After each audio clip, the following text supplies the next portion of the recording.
back to Earth. We are awaiting the drogue deploys. This view coming from the WB-57 high altitude plane. And there you see it on your screen, drogue deployment. Drogue descent rate nominal. You can hear the crowd here. Visual on 2 healthy drogues. The crowd here very excited as Dragon Freedom continues to make its way back to planet Earth.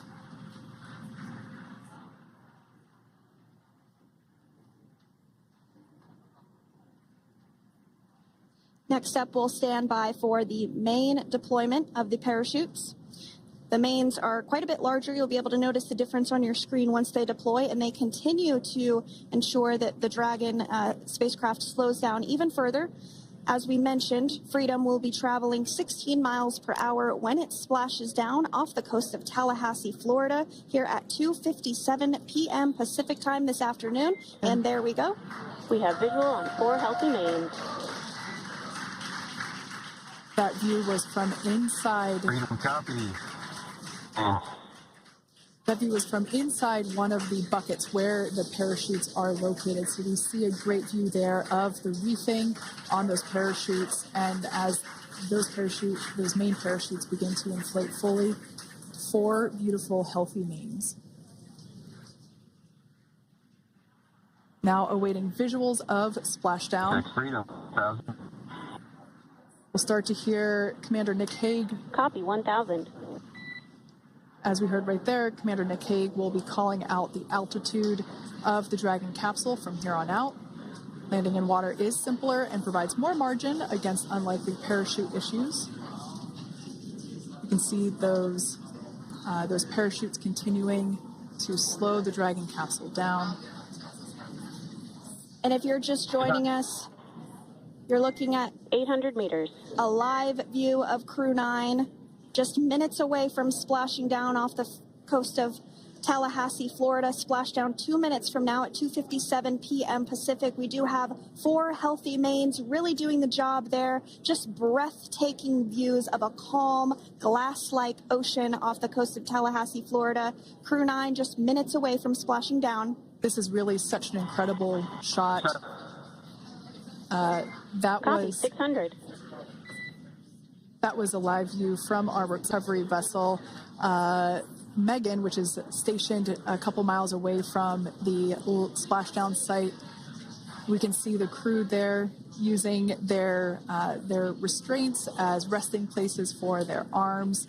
They were just in space moments ago, so their arms were able to float freely. 400 meters.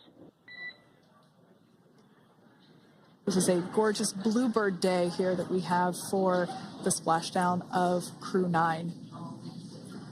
It's incredible to think that the Dragon capsule just minutes ago was going over 17,000 miles per hour, and now gently coasting to a soft splashdown. 200. Copy, 200 meters. Brace for splashdown.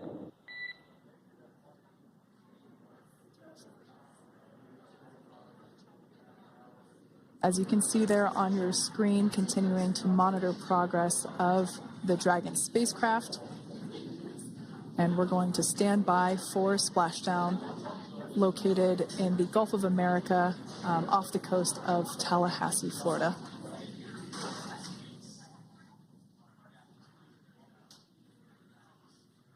And splashdown, Crew 9 back on Earth.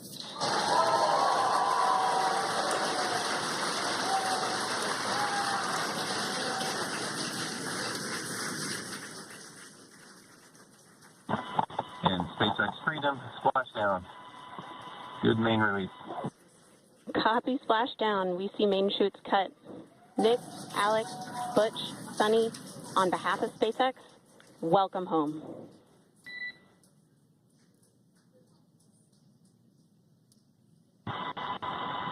It is an amazing, what a ride. I see a capsule full of grins ear to ear.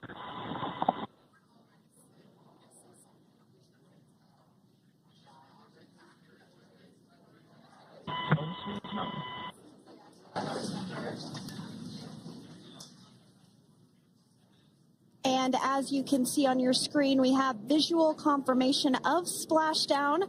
Dragon Freedom has returned home, and NASA astronauts. System safety verifications are in progress. We'll report back when recovery personnel are en route.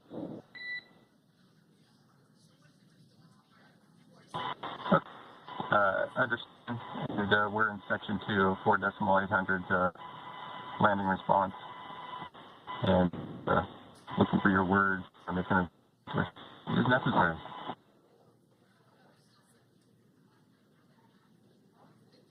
In the distance, we can see the recovery vessel making its way. Copy, you're in section 2 for the environmental assessment in 4.800. That is not necessary today.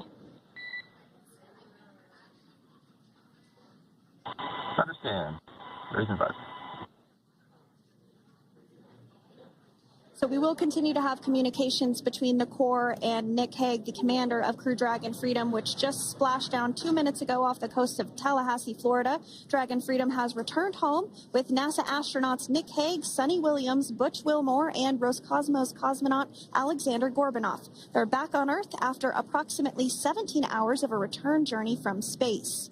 The SpaceX recovery ship and team have been waiting for Dragon's splashdown, and they will now make their way to the splashdown location.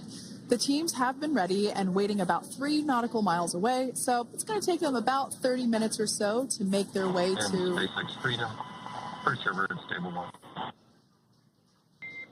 Copy, stable 1. We see the same.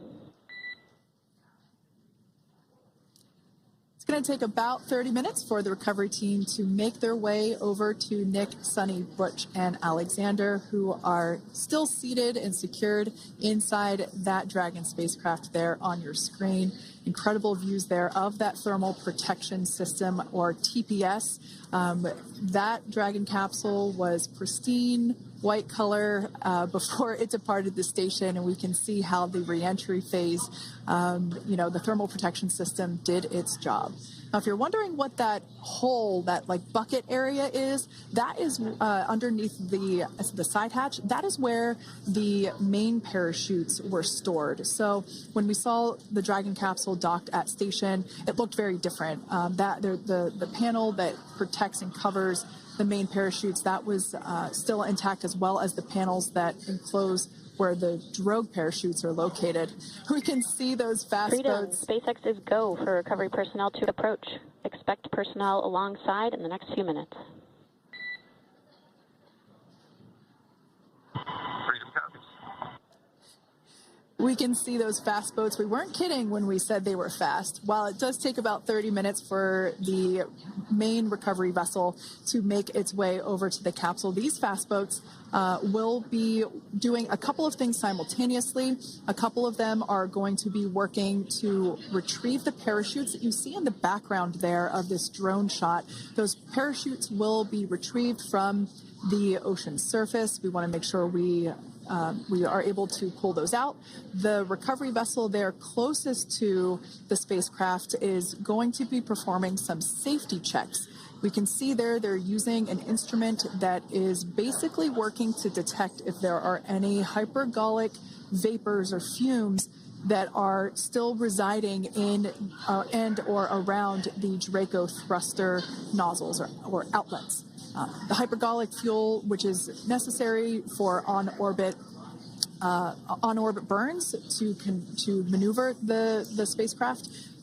Unfortunately, those hypergolics are unable to be breathed. They are toxic, and so this team here is doing those initial safety checks to make sure that it is safe for the rest of the recovery team to approach the spacecraft.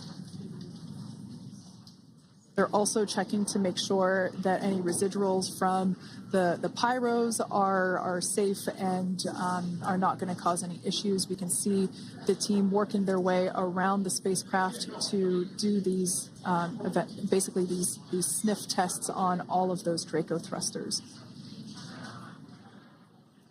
And as we continue to await the recovery of our Dragon spacecraft with NASA astronauts Nick Hague, Sonny Williams, Butch Wilmore, and Roscosmos cosmonaut Alexander Gorbunoff inside, Dragon has autonomously completed several steps to safe itself following splashdown. We are continuing to see Dragon in what is known as stable 1 configuration. That's kind of the ideal configuration following splashdown. It's upright, and the Dragon capsule's in the right configuration for it to be hoisted into the recovery vessel Megan, which you do see a little ways off in your screen approaching. Dragon will continue to remain live on air with you through that recovery process, all the way through the point where the crew is extracted from the Dragon spacecraft.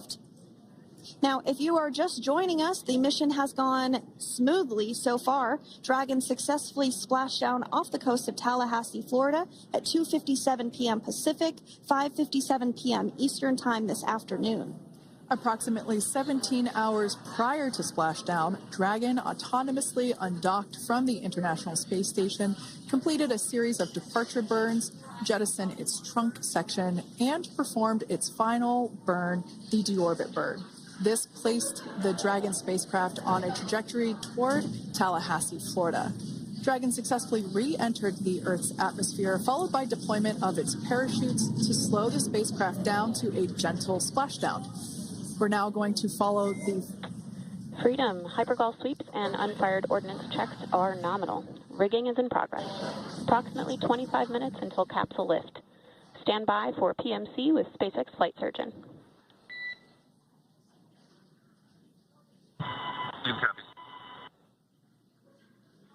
And so what we did just hear there was communications that those hypergol checks were complete. They didn't find any of that upon those checks, so we'll continue to move through the timeline. Next up is a process called rigging, which you see happening right now on your screen. This is when a SpaceX recovery personnel actually works to climb aboard the capsule and work through procedures ahead of lifting onto the nest of the recovery vessel Megan. We heard it's going to be about 25 minutes or so until that lift actually takes place.